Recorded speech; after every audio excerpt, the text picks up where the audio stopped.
Nothing that goes on in the ministry or has gone on in all these years has ever been just put under a proverbial rug. If you lift the rug, it's clean under there. Even though other people may say, oh, but this or that or the other, you know what? They don't know what they're talking about. They don't know what they're talking about. Hello, everybody, and welcome back to the Preacher Boys podcast. So much has happened while I've been away, and I'm really excited to get back behind the microphone and sharing some information about so many stories with all of you. Today's guests are attorneys Fred Nessler, Timothy Freiberg, and Thomas Nessler. They are from the law offices of Frederick W. Nessler and Associates, and the firm has been representing victims of sexual abuse against institutions and clergy for 35 years. In the last 4 years specifically, they've been working with victims emanating out of the IFB movement and have helped over 200 victims of sexual abuse take a step toward healing. One of the highest profile cases in the past year has been that of Paul Kingsbury and North Love Baptist Church in Rockford, Illinois. In May, a lawsuit was filed alleging that John Neese, a former deacon at North Love Baptist Church, sexually abused her from 2004 to 2006 when she was a teenager. On today's episode, I'm going to talk with them a little bit about abuse within churches and the legal response to it. And I also want to really dive into the North Love situation, answer some of the questions that I know my audience has been asking, and just some general information about how you can contact the law offices of Frederick W. Nessler and Associates in the instance that this case has affected you, or if you've been affected by any case of abuse within an independent fundamental Baptist church. Without further ado, let's go ahead and get into today's episode. I have to know, first and foremost, your firm has had a lot of experience working with victims of clergy abuse, really starting with the Catholic Church. What inspired that work, and how did the IFB really come onto your radar in the first place? Well, I'll start a bit first with the inception of the work we've done with sexual abuse cases against institutions of varietal natures. But in 1996 is when I first got the first few cases were referred to me by another law firm who had a conflict with a Catholic diocese. And when we began those cases, we, of course, caught a lot of flack from various sources, including, a lot of the folks in the community, some people affiliated with the church. A lot of people thought the first priest, the one we had identified, was perhaps being wrongfully accused. And I was, basically, I was threatened. I was threatened with a lot of things. I was told it would ruin my career and so on. But we were steadfast. We pursued it. We investigated it.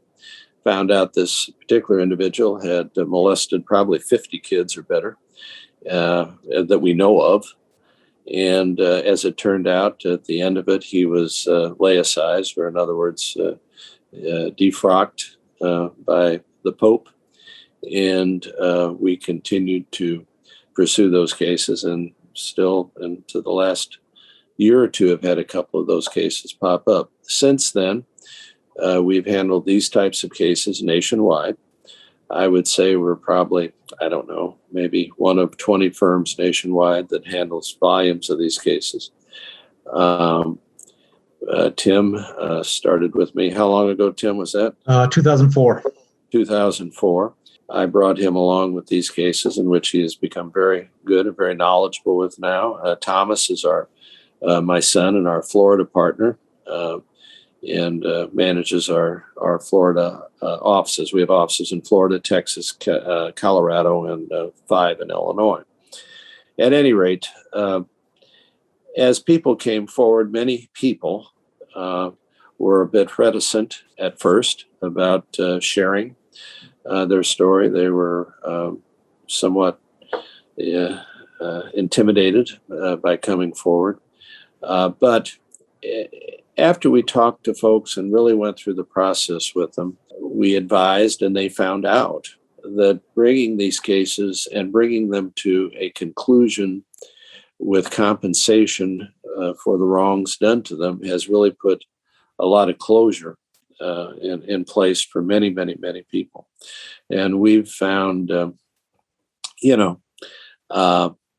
the admission of wrongdoing on the part of the perpetrator or the perpetrator institution, along with the payment of that compensation to the victims, has really been a salve that has healed many open wounds. So I tell people, rely on us.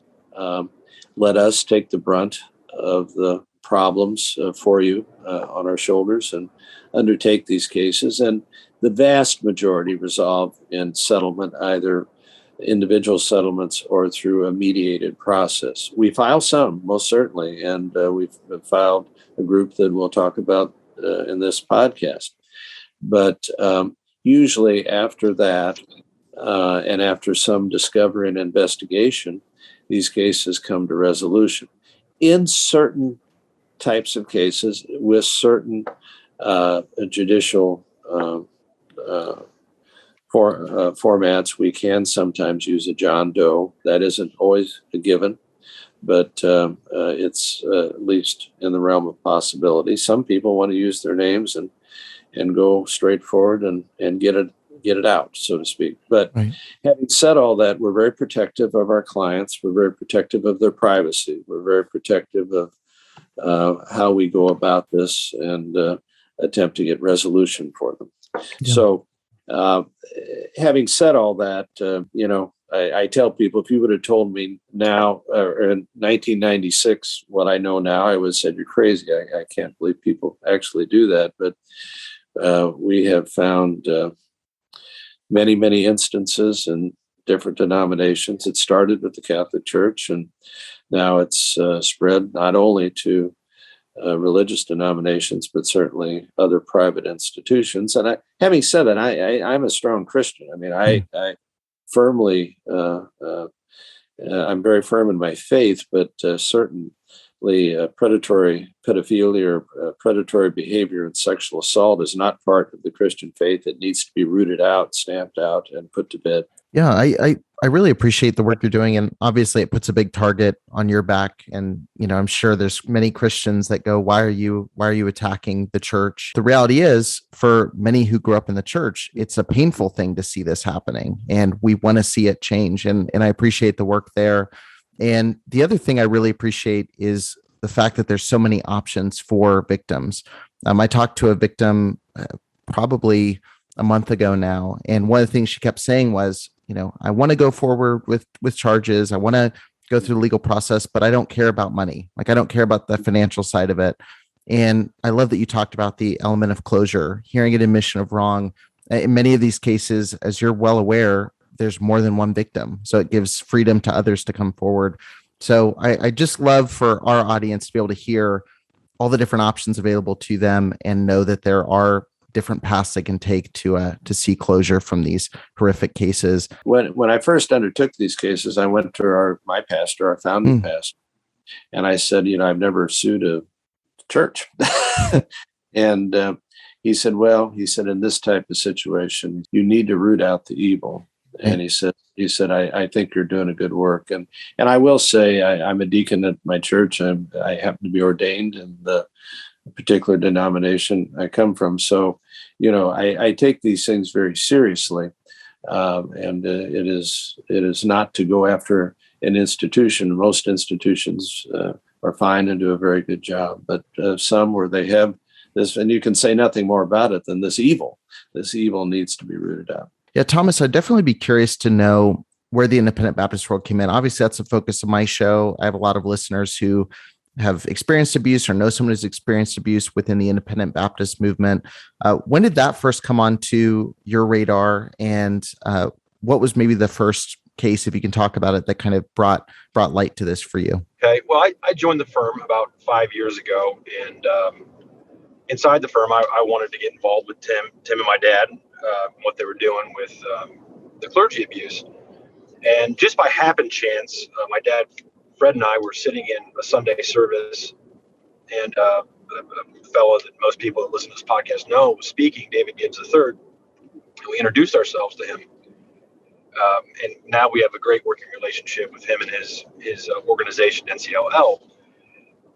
So I kind of first learned about IBF Independent Fundamental Baptist through him, and we got our first case. And Fred or Tim may have handled Independent Fundamental Baptist prior, to us being a prominent name in that community. But we handled our first in Plant City, Florida, that is. And the more research I did, the more of them that came in, I just started seeing common ties to certain names that kept popping up. Hiles Anderson kept popping up, and these were all connected. They all called themselves independent, but these churches, but they all seem to be, all roads led back to Indiana for some reason. And then I stumbled across your website, and that was a extremely great resource for us in tracking down some of these people and victims finding us. And now here we are. And the more we do, the more people that know about us, and the more calls we get, and we get more of these calls every day. At the office, that people from around the country. We have, we're representing victims from New York to California right now. A lot of cases that about that are filed. So That's how we got into it. One of the biggest cases that's, come to light in the past month, really the past few weeks, has been with Paul Kingsbury, North Love Baptist Church, Reformers Unanimous, all the ministries associated with that. And it's been constant discussion within my Facebook group, on social media. I've had people direct messaging me nonstop about it.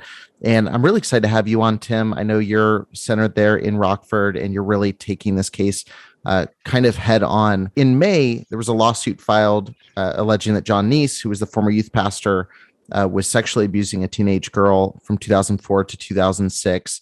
I've also seen, people share stories that date further back than that. What was the first case from North Love that really captured your attention and, made you think we need to take action here? Well, just to clarify a few things. One, the case involving John Neese, he was not a youth pastor.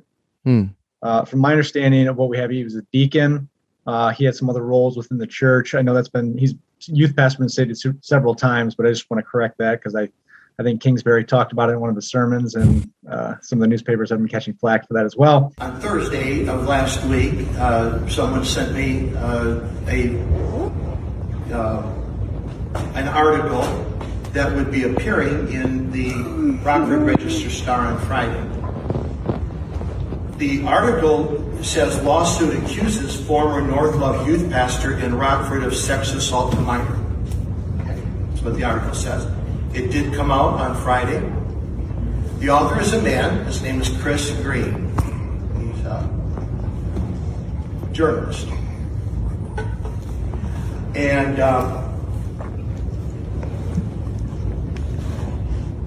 Mr. Green made a mistake.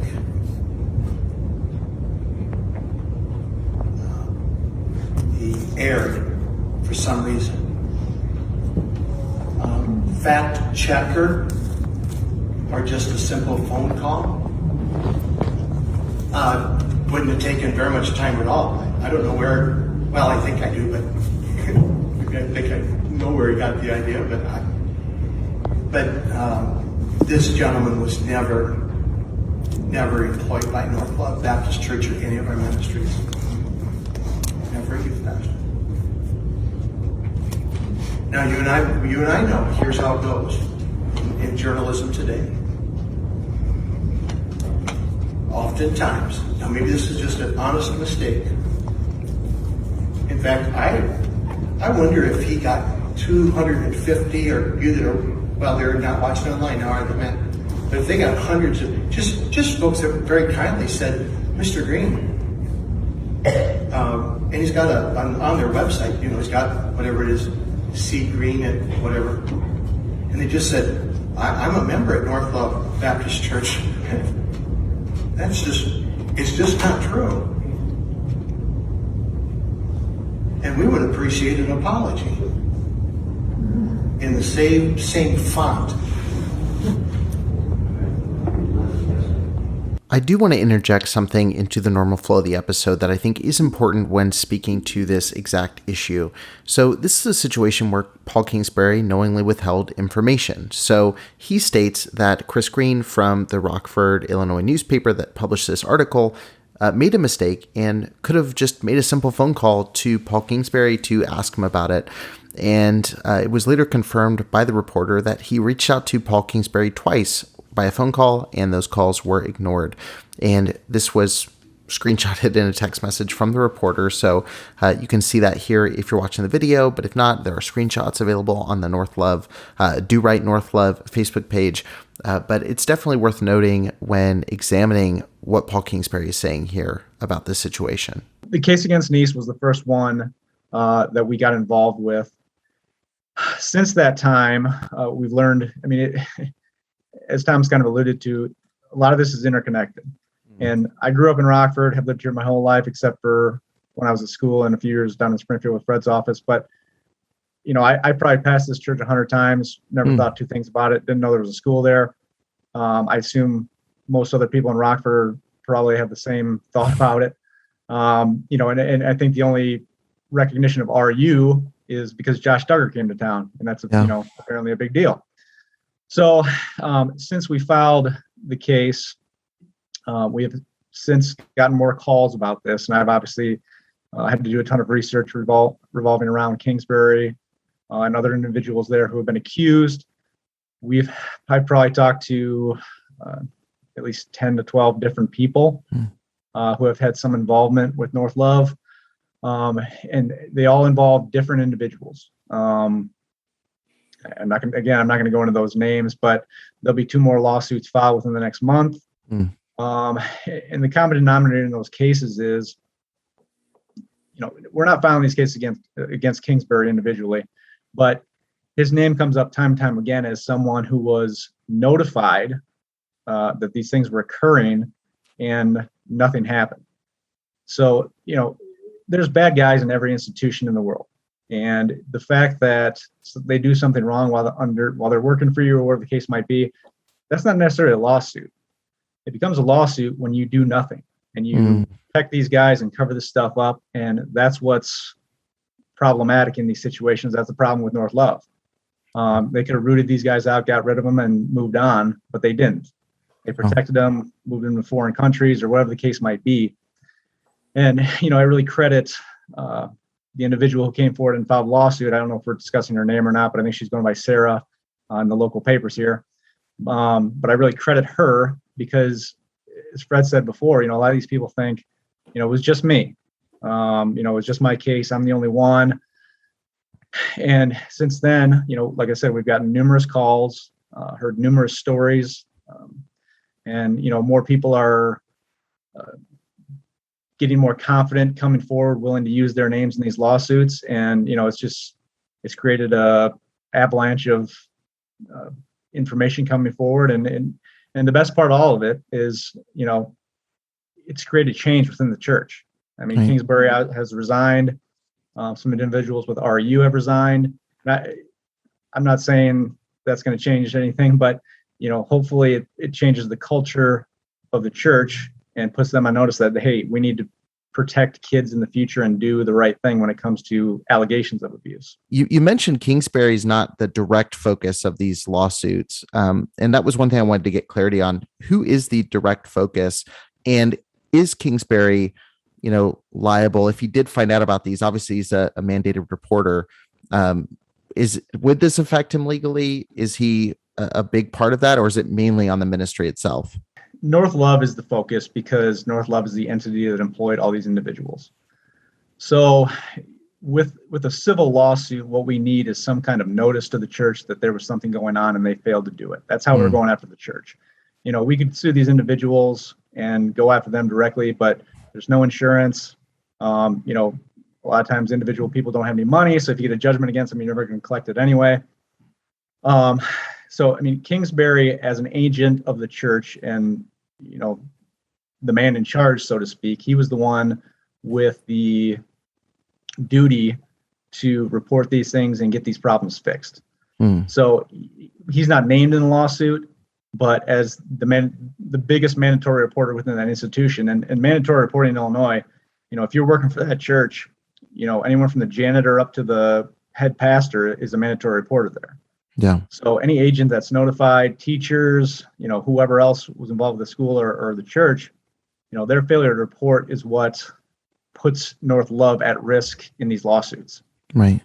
And I know a lot of it has to allude to his liability. And in the civil case, his liability transfers to North Love. Now, that does not change anything as far as the criminal aspect of it. And I know this had been a question too. What are his criminal possibilities as far as failing to report these things? And in Illinois, a failure to report is a misdemeanor, Class A misdemeanor. I don't do criminal law, so I don't know what that means, but I'm assuming it's not a big charge. Now, failure to report numerous occasions is a Class 4 felony.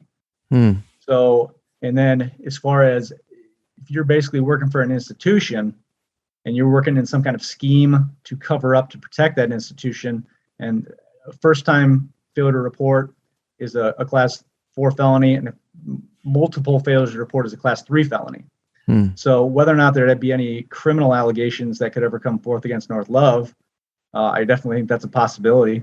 And, it's something the state's attorney can certainly look at. And I know they're getting calls from some of these individuals telling them about their stories. So it's certainly something in the pike. And I know Jay Hanley personally. I saw him at a golf outing this past Monday, and he asked me about this case. So who knows? You mentioned there's tons of people now sharing their stories, some very publicly, some privately behind the scenes, talking with you directly, who we can't name. But there's been 24 allegations of sexual abuse that have been, some way connected to North Love, to the Christian school, to Reformers Unanimous, to one of the ministries there. One of the former members said that he thought there was a culture of abuse at North Love. Is that what you're seeing as you kind of dive into these cases? Or would you say, how do you even process 24 out of a relatively small church? I think you create a culture when it's known that there's no ramifications for your actions. And here's another thing. Some of these individuals who are sent to RU are sent there for sexual impropriety. That's why they're there. If you have an underlying problem like that, I understand the faith-based healing, and I think that's a laudable idea, but it doesn't necessarily work. Pedophilia, those are psychological conditions that you can't fix by praying about it. And, a lot of these people are brought to RU or brought in, and, they have these proclivities and they follow through with them while they're there. And, the other aspect is the people who are there and do something wrong, nothing ever happens to them, then, they feel safe doing it again. And that's kind of, when creating a culture, you are creating a culture by not fixing the problems and allowing these things to continue. You're essentially a lightning rod drawing all of this activity directly to you. If I may add a little, history, predatory pedophilia is a chronic condition, which I think most psychiatrists would tell you is, if not easily, if at all, able to be treated. Secondarily, in what Tim alluded to with some of the institutions, the way they've handled it, I know early days of the Catholic Church, they would simply move some of these guys to a different parish, to another parish, to another parish. We had one instance where I think he was moved, the perpetrator, from 3 or 4 different parishes, and we ended up with 40 to 50 different victims, 10 here, 20 there, 25 the next one. And instead of dealing with it, and there was an active effort to cover it up. Parents were told, don't say anything. Some of the hierarchy was, in fact, dirty themselves, and that's what prompted that. So this is not an unusual set of circumstances, if in fact that is what has occurred, because I've certainly seen it before. And I would also add, if anyone wants to talk about it, they're surely free to call Tim or Thomas or myself. We have a toll-free 800 number, 1-800-727-8010, 1-800-727-8010, and we'll be happy to chat with them about it. And, any one of the lawyers will talk to them. I am curious too, just to look at the other side of this, because one thing that happens in all of these cases, and I'm sure you hear this often from ministries that you're dealing with, is when you see a number that feels for those that haven't ever experienced these cases or looked into this, a number like 24 people or 10 people or even sometimes one person seems unbelievable. How could this happen within a church? We can't imagine this. And what would you say, since you've experienced decades of dealing with these cases, what would you say to those who say, okay, when there's a lawsuit, many just pile on, and there's all these people chasing the attention of these cases, or they're looking for an opportunity to tear down a ministry? Is it common when you have people come forward that there is false allegations, false reporting, or is that a minority in these situations? I would say it's very uncommon. I think the reason a lot of people come forward once a lawsuit is filed, they say, well, yeah, that happened to me. And, somebody's kind of taken the lead. And now I feel more comfortable about discussing it or talking about it. Early on, and to some extent still now, we have a pretty, I think, good vetting process, but we had everybody polygraphed. And I can tell you, gosh, I think early on, if we had, don't hold me to these numbers, if we had 50 people polygraphed, I would say I can remember one that failed a polygraph. Wow. So it was, the people that were coming forward were truthful. Now, not to say that, when you say piling on, I don't think that's sort of the issue. I think it's okay. There's been a leader. Now I'm going to follow and tell my story. Yeah. Well, that's exactly what I assumed your answer would be. And that's what I've seen happen, because, you see these cases happen. That's common. I get it in my comments all the time, which I struggle to read my YouTube comments sometimes when you talk about these cases. But there's a lot of people who see these stories, they see calls for other people to come forward, and their assumption is that, it's this rallying to destroy a ministry, or this, it's this bandwagoning kind of situation, which when you look down at the stats just is never the case. That's not how these situations work. It really isn't. And, I'll tell you one little more vignette story that, when I took that first set of cases out of a small community in central Illinois, and the priest that was identified, I had someone that I'd known all my life. My grandfather and I actually used to deliver eggs to his restaurant, who was very involved with that church. And he told me, he said, he always called me Freddie. He said, Freddie, this is going to ruin your reputation. You need to drop this, get away from it, you need to stop. Went on and on and on. Well, I continued on with it. And we were borne out to be exactly right. And the more people that came forward, the guy had the same grooming techniques, and I'm sure you're familiar with that, and how he handled many victims. And finally, when he was laicized, after much to do and a lot of publicity, the same gentleman came back to me later on and said, Fred, he said, I'm sorry. He said, you were right. He said, I was just blinded, by my involvement with the church. Yeah. And so to some extent, I felt good about that because it was a dear family friend. But I also think that is sort of the same sense of closure it brings to a lot of people, that, okay, this has been proven true. It wasn't just me, and it's helpful to folks. Yeah. Did I hear you correctly when you said you polygraphed? You're talking about the people that came forward in this? I said early on. Yeah, we did in the late, 1996, early 20s. I think our vetting process is probably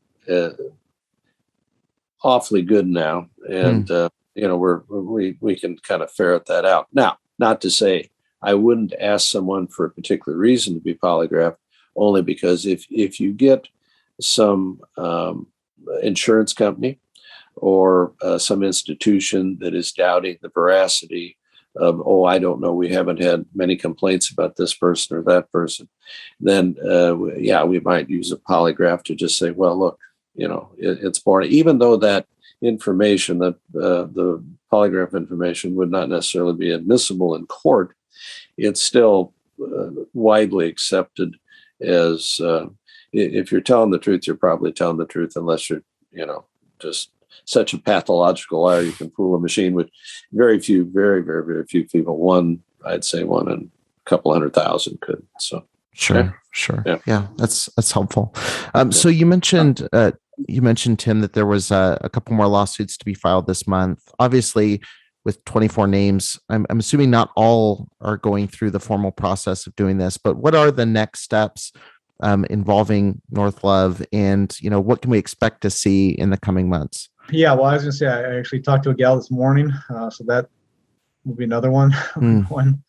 But yeah, there will be definitely 2 new complaints filed, hopefully within the next couple of weeks. And these are instances where, they have visual proof, as in like emails and text messages of people contacting Kingsbury while this was occurring and saying, hey, this is happening, and receiving some kind of response that pacified them to say, I'll take care of it, don't worry about it. And it continued for years and years after that. Yeah. So, those 2 will be coming forward. I anticipate just as these cases progress and more people hear about it and, gain a little more confidence maybe, then there'll be more coming down the road. And again, a lot of these people are happy with the progress that's made so far. A lot of them just want to see, they don't want to shut the church down. Right. They want to fix the problems that are there. A lot of them still have family members there. Yeah. And they want to know that, hey, if my niece or nephew ends up going there, that they're going to be okay. And, the removal of certain people, changing the culture, making other people aware of it is definitely going to help. And, that's just what's happened so far, I think, has made a few of these people happy and, justified what they've said and what they're doing. I definitely want to give people an opportunity to get in touch with you, and we'll get into that in just a second. But I want to ask a couple questions that were given to me by some people within my group who had specific questions regarding this story specifically, and so we can run through those really, really quickly. Someone asked specifically, when dealing with the legal system, are there additional considerations for crimes committed by a religious institution as it relates to an expectation of good moral standing? Well, I suppose I could speak to that. I don't think that law enforcement per se, criminal law enforcement, takes one thing any more significantly than the next. Although, early on with the Catholic Church cases, it was very hard to get them to move, and many were concerned about political pressure and the like. That has since obviously dissipated, and from the standpoint of, I'll use that church as an example, they've cleaned up a lot of their mess and have much, much better vetting processes for their clergy and their, lay people that are working with people. I've gotten calls from their victims group, frankly, here in Springfield, and ask about a particular individual. Would I recommend that person or not? Did I know anything about them or not? And so they try to be, I think, a whole lot more careful, and not to say that there wouldn't be other instances, obviously, but I think, the days of them hating priests, so to speak, or moving them around are probably gone. And that's all because of these lawsuits that came forward. That's what made them move. That's what made the Bishops' Council come together and tell them, here's what you need to do. And if you do settle a case, you can't ask for confidentiality. They have all kinds of rules now to better serve their parishioners and the victims. And that is because courageous people came forward. They committed to bringing their story forward, both legally and sometimes, in the media. We're not trying to try these cases in the media. That's not what I'm saying. But, courageous people came forward. They got lawyers that were willing to undertake this. And it has made significant change for the good. Yeah. So I don't know if that fully answers your question, but I've kind of seen the catharsis of this, come about over the years. Right. Well, you mentioned, the response of the church, and I do think, obviously innocent until proven guilty. You have to go through the legal process. There's a lot of steps that have to happen. But I think just having the conversation and people saying this is unacceptable, people coming together and talking about these stories is, going back to the culture conversation, it changes the culture. When you know that there is going to be, these negative circumstances that happen as a result of engaging in these kind of activities, it's going to make you think twice.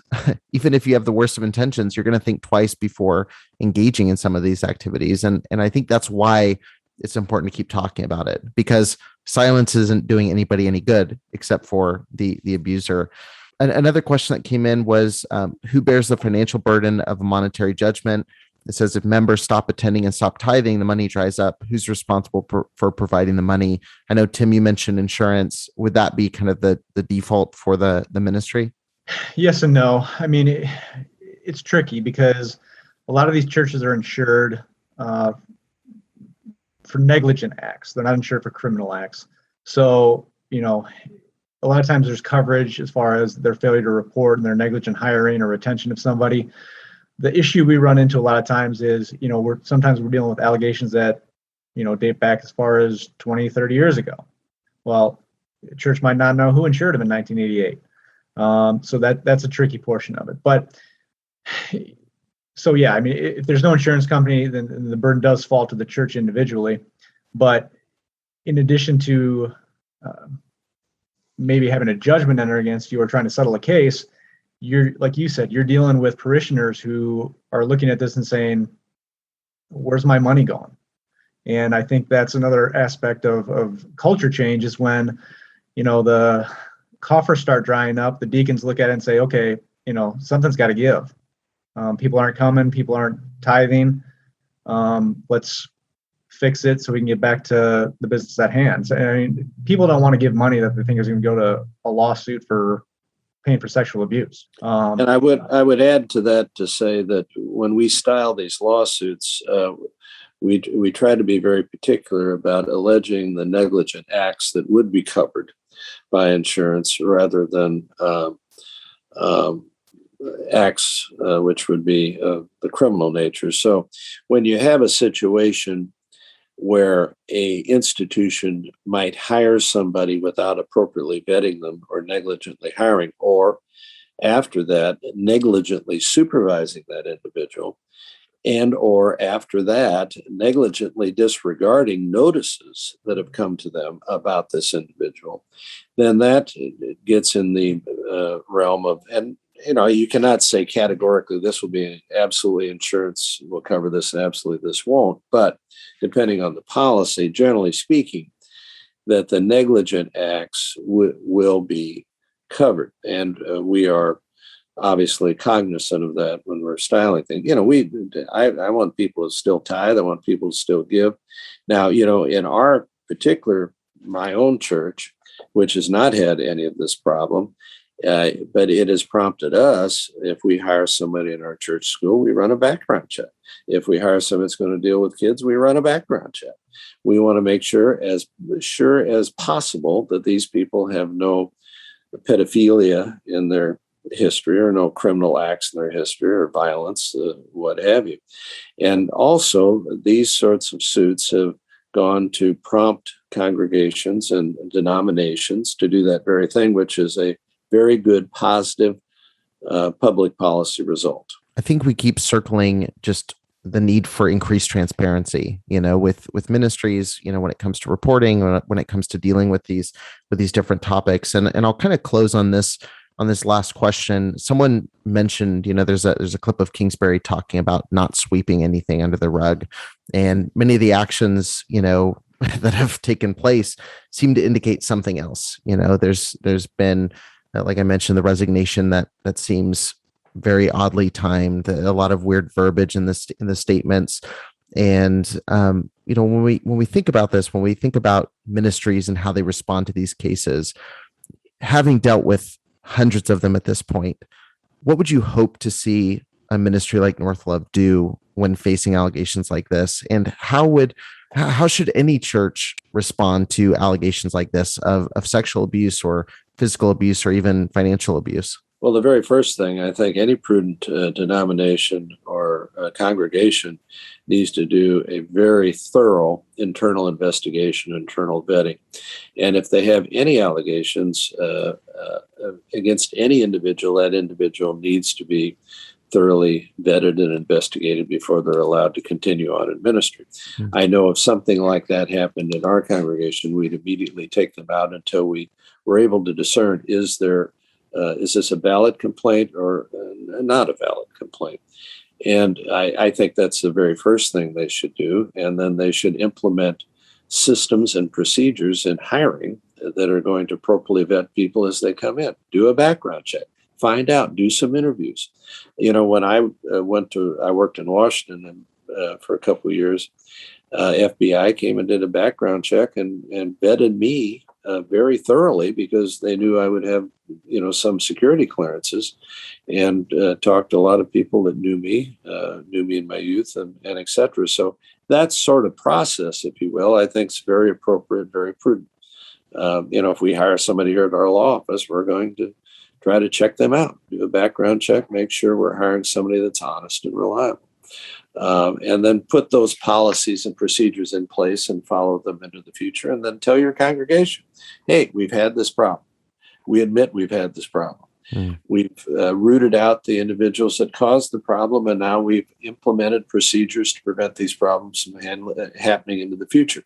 Therefore, they can go on and thrive and become a viable congregation. For those who have experienced abuse within these types of ministries and are trying to figure out what their options are, I know I get messages constantly, with people asking me what's the best route to take, what to do. And, I always tell them, I said, the fact that you're asking me, shows how unclear the steps are for people who are facing these kind of situations. I'm not a legal expert. I'm not a therapist. I'm not any of these things. But I think for a lot of people, just knowing where to go is difficult, and it can be hard knowing what the next step should be. So for someone who has experienced sexual abuse, they want to know their legal options. What's the best way for them to get in touch with you and see if there's something there, or if there's any direction that they could take? Well, again, they can start by calling us if they wish, and that is 1-800-727-8010, 1-800-727-8010. And certainly, if I'm available, I will talk to them. If Tim's available, he will talk to them. And depending on the location, Thomas may talk to them. And we have offices throughout Illinois and Florida, Texas, and Colorado. We can certainly make provisions to talk to them. We also have, over the years, developed a network of psychologists that are willing to help and talk, and they're people who are very caring and understand the harm and damage that's been done, and we can direct them in those areas too. I mean, we're not psychologists, we're not psychiatrists, but we're happy to give out names of people we know and trust. Sure. We will talk, and we'll talk it through. And if the person wants to go forward, great. If they don't, there's going to be no pressure to do that. But we'll certainly tell them what their options are. And as I said earlier, put the burden on us. Let us carry the load and take you where you need to go. And I think they'd find that closure. I think, Tim, you got it too. We just resolved a case yesterday, and the guy sent a very, very nice email. His family was so relieved, and they were so thankful, and they were getting all together to sort of celebrate the victory and the closure. Yeah. So, I think people will find a good result. Just one follow-up to that too. I know you mentioned all the states you have offices. If somebody's not in one of those locations, they're still more than able to contact you and reach out. Okay. Yeah. As Thomas said earlier, we're handling cases in California. We're handling cases in New York, Connecticut, Florida, all over. And because of the years we've done it, most times, you can never say 100% of the time, but I think 99% of the time we can be admitted pro hoc vice on a particular case, which means we can go to whatever state or whatever court we need to go to handle it. Amazing. Well, thank you so much, all of you, for taking time to talk through this. I know that there's been so many questions about this, and it seems like it keeps growing, this case specifically, but I know there's hundreds just like it. And so I really appreciate the information. And definitely, if you're listening to this episode, be sure to head to the show notes and check out the contact information. If you've been waiting to make a call, see what your options are, the best time is now, just to see. And obviously there's no pressure one way or the other, but it's worth knowing what potential routes you can take. But thank you so much to each and every one of you for joining me and for talking through this. I really appreciate it. Well, thank you for helping so many people as well.